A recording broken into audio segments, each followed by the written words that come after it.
एक गांव में राजू और संजू नाम के दो भाई रहते थे।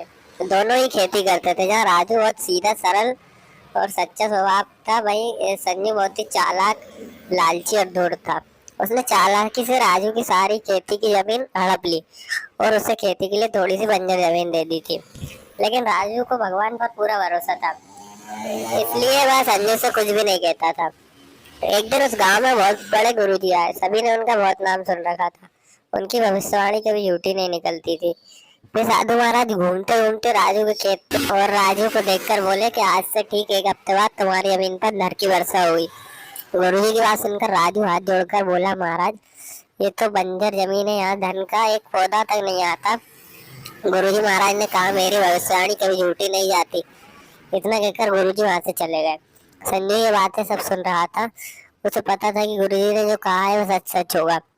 वह रात भर धन पाने का उपाय सोचता रहा और सुबह होते ही राजू के घर जाकर बोला, भाई मैं अपने किए पर बहुत शर्मिंदा हूँ। मैंने सारी जमीन हड़प कर तुम्हें बंजर जमीन दे दी है।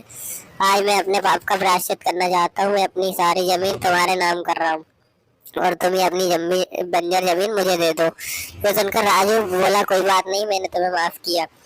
बंजर जमीन लेकर तुम क्या करोगे? लेकिन संजू ने बहुत जिद करने पर राजू ने अपनी बंजर जमीन संजू के नाम कर दी। ठीक है, एक हफ्ते बाद संजू बहुत खुश था कि आज जमीन से गड़ा हुआ धन निकलेगा या कुछ और होगा। लेकिन गुरुजी के बताए अनुसार आज जमीन पर धन तो होगा ही, लेकिन पूरा दिन निकल गया। बहुत खुदाई करने के बाद भी वहाँ से कोई धन नहीं निकला। संजू अपने ऊपर गुस्सा आने लगा। इतने में वही गुरुजी आ गए।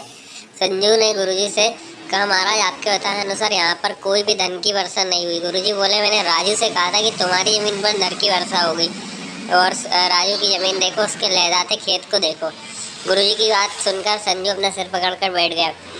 गुरुजी ने संजू से कहा, ये तुम्हारे लालच का फल है, लेकिन जो तुमने सुबह से जमीन की खुदाई करके मेहनत की है वो बेकार नहीं जाएगी। इस जमीन में बीज बो दो, तुम्हारी मेहनत का फल भी तुम्हें मिलेगा। संजू अपने किए पर बहुत शर्मिंदा था। उसने जान लिया था कि लालच बुरी बला है।